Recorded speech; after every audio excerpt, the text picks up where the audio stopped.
6:44 a.m, el nuevo proyecto de ley urgente en materia económica que el presidente Noboa entregó a la Asamblea propone aumentar hasta 100 megavatios la capacidad de generación de energía de los proyectos de iniciativa del sector privado.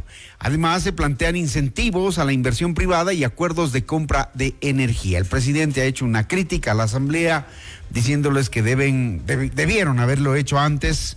Y no después de darse cuenta de los efectos que ha causado la sequía. Está conmigo Fernando Benalcázar, ex viceministro de Minas. Le pido una reacción primero sobre esto. Fernando, buenos días. ¿Qué cree usted de que está haciendo el presidente Noboa frente al nuevo decreto? Muy buenos días, muchísimas gracias por la invitación. Un poquito más cerca del micrófono. Muy buenos días, muchísimas gracias por la invitación, Hernán. Bienvenido. Creo que es absolutamente correcto lo que se ha hecho.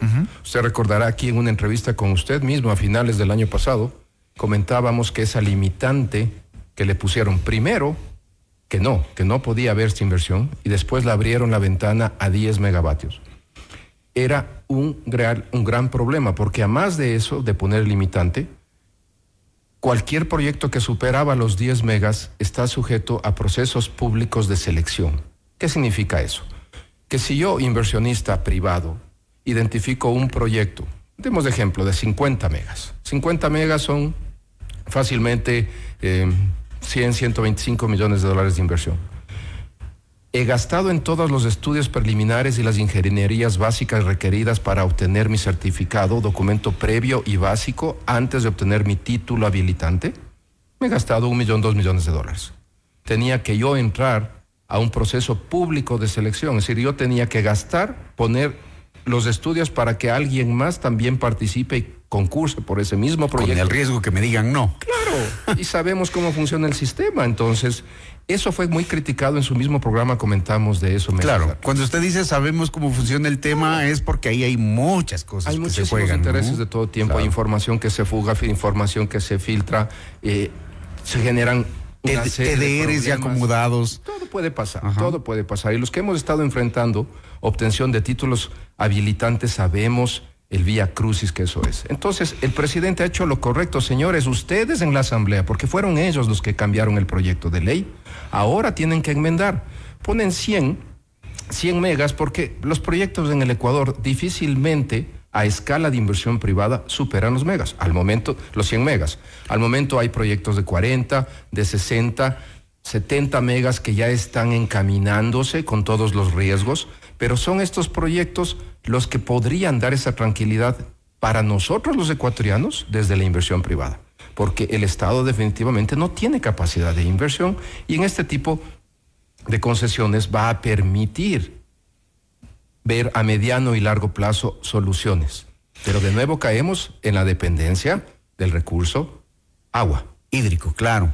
¿Y cuántos todavía hay que podrían superar los 100 megavatios en el país? ¿Qué proyectos, por ejemplo, que estén en marcha, que no se hayan concluido o que estén en papeles? Los proyectos más importantes sigue siendo Santiago, que es un proyecto tal vez el más importante viendo a la vida futura de demanda energética del Ecuador. Es un proyecto gigante comparable a lo que fue Coca-Cola Sinclair, obviamente. Si es bien construido y si no tiene problemas, cumplirá con el objetivo del mismo. Bien que trae a colación ese punto, porque ya le voy a preguntar por qué. Ok, está el proyecto Cardenillo, es otro proyecto también muy importante. Estos son proyectos que sí debe tener una participación del Estado formal por el tamaño, la envergadura que tienen y ciertos tipos de garantías que buscaría el inversionista o el apoyo de organismos multilaterales. Entonces, es importante destacar que son proyectos identificados hace algunas décadas, pero por su envergadura y el costo de inversión se ha dificultado la ejecución en el tiempo. Le decía lo de Coca-Cola Sinclair ahora que usted mencionaba, porque los miembros del correísmo dicen, sí ven que ahora sí servía a las hidroeléctricas y no que nos criticaban. Y el hecho es que evidentemente para eso se construyeron, para que sirvan, pero cómo lo hicieron y hay una Coca-Cola Sinclair que no se ha entregado todavía por las fallas que tiene, ¿no? Entonces hay un riesgo también ahí. Con el respeto que se merecen las personas que no ven toda la película completa. Exacto. Si yo gasto en un proyecto 2.500 millones de dólares, es para que el proyecto funcione al 100%. 100% quiere decir que si fue diseñado con una capacidad de producción, digamos, baja del 75-80%, debería estar funcionando a eso. Y no una porción o una parte de que funciona con ciertos riesgos para la integridad de la presa, para la integridad de la planta generadora, con una exposición permanente para las turbinas por problemas que tiene y concepciones de falta de caudal permanente por problemas que arrastran material orgánico, material grande, pesado y compromete. Claro, ahí está funcionando. Dicen, pero ya nos ha salvado en este estiaje, dicen. A ver, yo creo que no nos ha salvado, sino que en las circunstancias de sed que vive el sediento de energía que es el pueblo ecuatoriano y el país, que aporten en su momento pico, mientras todo funciona maravilloso, hasta con un 65-70%, sí, es una salvación frente a la sed que puede tener el país, pero en circunstancias como estuvimos hace pocos días, que no llegaba al 30%, demuestra que hubieron problemas claros de concepción. No se diga de diseño y construcción, que eso ya es Vox Populi y es llover sobre mojado. Ahora, Fernando, el hecho de que el presidente emita este decreto y envíe esto a la Asamblea Nacional, ¿atrae la inversión? No. ¿Qué falta? Este momento se está queriendo resolver un problema generado por la misma Asamblea en su momento. Cuando esto, si pasa, confiemos que pase, podría sí abrir una puerta donde, enmendando el tema de los procesos PPS que hablábamos hace un rato y enmendando la posibilidad de dar la seguridad jurídica y la garantía al inversionista, si esos dos cambios se dan, podría sí ser atractivo. Porque no hay nada que hacer en un proyecto en el cual usted va a invertir un promedio de $1 millón, $1.800.000 por kilovatio. Estamos hablando de inversiones sumamente grandes. Supongamos que hay dos proyectos que salen de 90 megas.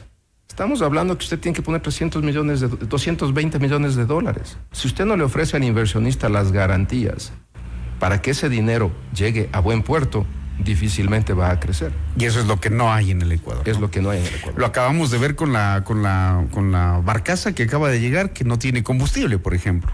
Eso es algo inconcebible. Yo creo que... O sea, sí, vengan, inviertan, nosotros los contratamos, pero no funciona. Yo creo que el gobierno ha dado un giro de 180 grados en el tema de la comunicación oportuna. Y creo que es digno de felicitar esto de dejarnos saber los viernes qué va a pasar y cómo va a pasar. Pero yo creo que cometen un error serio cuando en el caso puntual no se deja saber, no se pronuncia el dueño del contrato, el administrador del contrato SELEC, no se pronuncia el ministerio al respecto y se comienza a especular. Y sale la propia contratista a decir que fue un problema de caída. No puede caer de 100 megas a 55, a 27 y finalmente a 12 y decir fue un proceso de mantenimiento previsto. Eso recién para instalados. mí es una burda mentira. Claro. Y peor en 6 motores que son no nuevos, pero totalmente reacondicionados y perfectamente listos para la generación. Y después sale a la luz pública la necesidad de contratar una segunda unidad, un segundo buque de transporte del combustible, poniendo en evidencia que lo que hubo en un error fue mover el combustible, una falta total de planificación desde el lado de Petroecuador, para poder mover desde la refinería de Esmeraldas hasta el destino en el Golfo. Eso, para mí, es un error de comunicación principalmente combinado con una realidad, que es un error de planificación. Y no le ayudan en nada al gobierno. ¿Y esos errores de planificación son qué? Improvisación, desconocimiento, novatada, ¿qué? Para mí ¿Cómo entendemos es una eso? combinación de todo. ¿Cómo puede en un momento tan crítico, y entiéndase, la necesidad de los ecuatorianos por la generación, no podemos darnos el lujo de bajar 88% de energía? Segundo, la posición del propio presidente. El presidente está en una posición en la cual él no debe cometer errores o exponerse a errores de terceros, entiéndase, SELEC como administrador del contrato y Petroecuador como quien tenía la obligación de proveer el combustible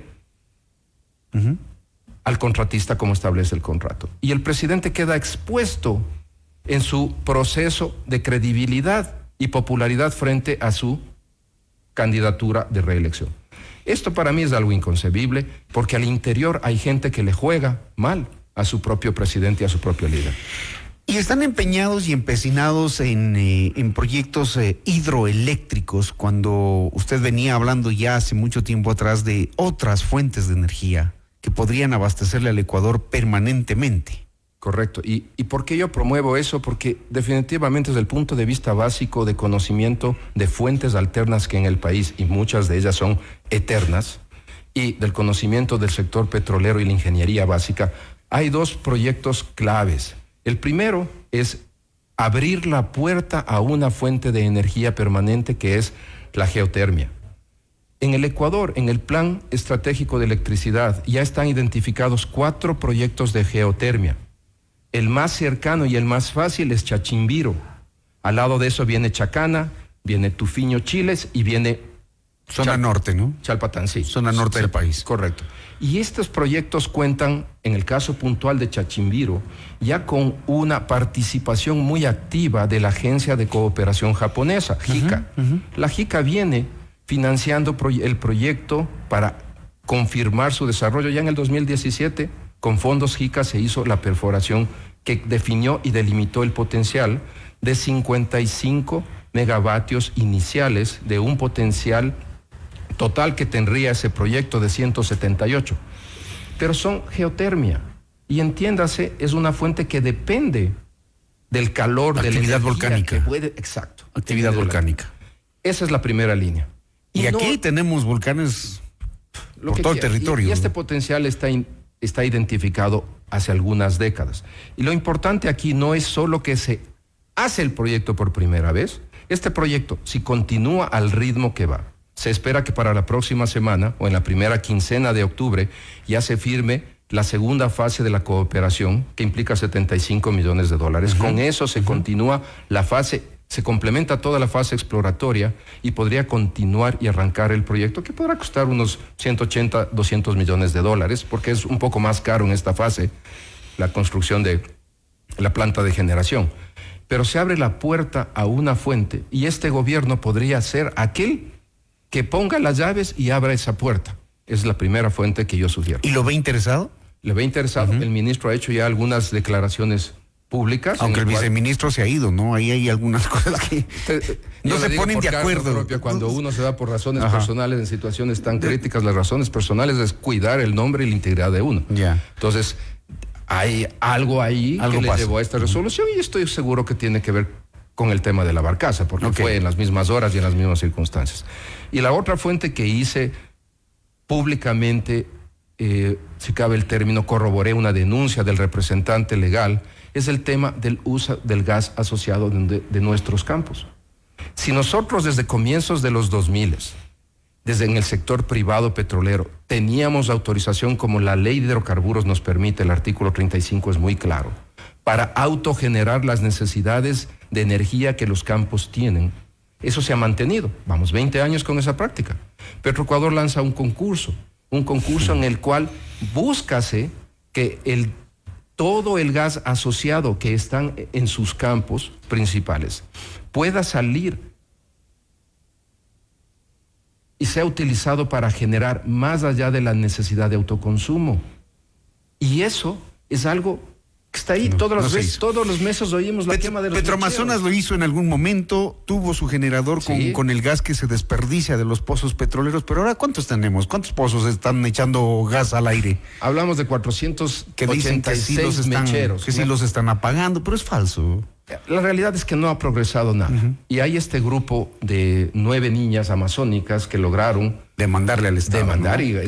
Fundamentalmente la demanda fue contra el Ministerio del Ambiente, al Estado a través del Ministerio del Ambiente y a Petroecuador, porque quieren que se cierre eso por su seguridad, por su salud. Y hay una resolución formal al respecto y esa solución se fue, cierre. Hacen caso omiso a las sentencias. Entonces, también. Y hay cosas que agravan, como lo decía el otro día, en octubre del 23 ya se establece, el juez establece una multa pecuniaria de $90 día al Ministerio del Ambiente si ustedes no proceden. Son $40,000 que al momento se ha ido pagando. ¿Y por qué ahí no actúa el presidente? ¿Por qué esos decretos no van hacia allá? Esa es una cosa en la que yo decía claramente, no creo que está a nivel del presidente, pero sí es política y el presidente hace público que los gobiernos anteriores eran diferentes y la corrupción existía. Este es un claro ejemplo. En diciembre bueno, pero puede revertirlo, ¿no? En diciembre del año pasado, es decir, ellos ya eran gobierno, tenían 5 semanas, estos grupos, que es un consorcio ecuatoriano-americano, creo que el 95% es financiado por la empresa americana, ellos ganan y son notificados que ganan el concurso. Y en la plataforma de periodismo de investigación hace la denuncia el representante o el apoderado de la empresa diciendo que semanas después vinieron a pedirle la coima directamente. Y dice que son más de 15 funcionarios del más alto nivel. Eso yo sí creo, y en la denuncia se pide una atención formal desde el gobierno central, entiéndase a nivel de ministerio, viceministerio, que se tomen las acciones y se verifiquen, al punto que ellos presentaron una acción extraordinaria de revisión que está en marcha. Porque en la plataforma se ve claramente los videos donde se grabó todo el proceso de adjudicación, la apertura del sobre 1, del sobre 2, la adjudicación, la confirmación. Y eso es algo que, independiente del lado de corrupción, deja la posibilidad de que más de 360 megas puedan ser generados, aparte de una ventaja gigantesca que es la eliminación de la quema del gas asociado. Decisiones que todavía siguen pendientes, temas que no se resuelven, estos de la corrupción que son los que nos estancan también. Y nos deja Fernando, con este temita de la energía de los volcanes, ¿no? Que está en marcha y que bueno, que ojalá en los próximos días tengamos noticias, porque esa energía es permanente. Sí, solo en eso quisiera añadir, se me regala un segundo. Rápidamente, que estamos sobre. La Asociación Geotérmica Ecuatoriana está organizando ahora, para el mes de noviembre 21, Geotermia Ecuador 2024. Justamente es un congreso gigante para hablar de estos temas y ayudarle al gobierno a continuar en su decisión, si es que la tomase en las próximas semanas, de seguir adelante con ese tema. Palabra clave, decisión, es lo que se necesita, porque los recursos sí existen. Gracias, Fernando, muy gentil. Listo, Hernán, siempre. Fernando Benalcázar, ex viceministro de Minas, aquí en Notimundo al Día.